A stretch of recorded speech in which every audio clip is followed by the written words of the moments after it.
My name is Emily Wen. I am Chinese American and I have been discriminated against.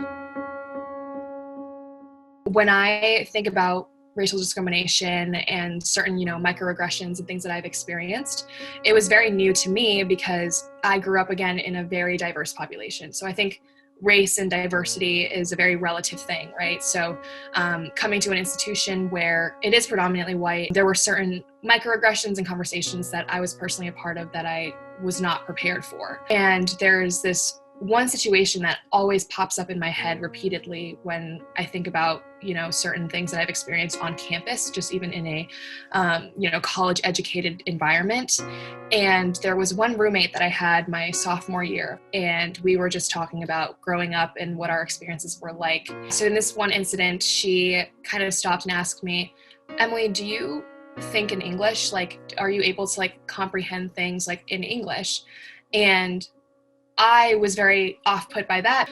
We grew up under the same education system. We had, very similar upbringings, and I consumed the same media and content that you did growing up too. And I went to a American public school. And so for her to kind of question my, American identity or how American I am because of whether or not I was able to think in English and comprehend things in English internally was very offensive to me. And when I responded, I said, I'm just as American as you are. Of course I think in English. She responded with, well, yes, but no, not exactly. That was particularly, again, surprising given that we were in a college educated environment.